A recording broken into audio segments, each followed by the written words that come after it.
U/Nathan Fiend says, accidentally a multimillionaire at level 3. So this is a story from the first campaign my friend started.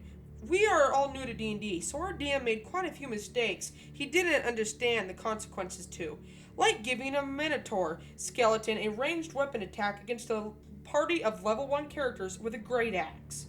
This is minor stuff compared to what happened when we fought a siren/succubus who had been the cause of one of our characters' death.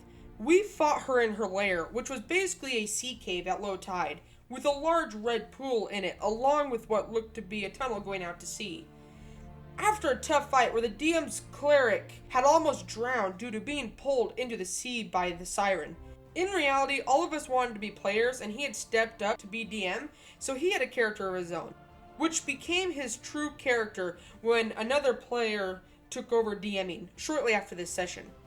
Anyways, after he almost drowned, we got our loot, which he had rolled from the table, including small stuff like a drift globe and whatnot.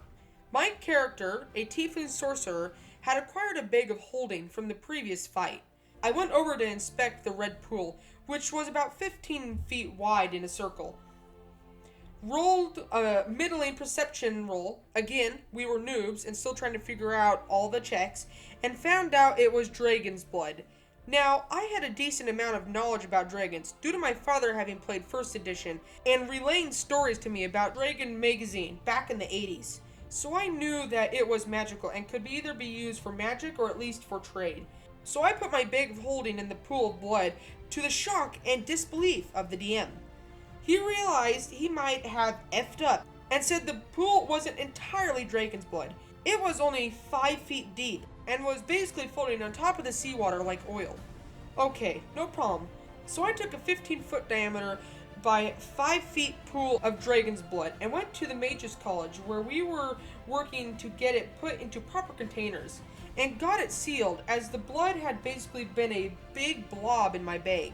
Then I asked the new DM, who had taken over at this point, how much dragon's blood was worth by the vial. Think a chemistry lab glass vial, 100 millimeters. He had read online it was worth about 100 gold per vial. So I took about 15 minutes to work out the amount of gold that blob was worth. Think enchanted barrels full of dragon's blood. After the conversion, it came out to 25 million and some change. Needless to say, my character could barter anything and anyone, considering she had the equivalent of a small country's net worth in her bag, though she was very careful to who she told that to. Side note, dragon's blood is worth a lot of money.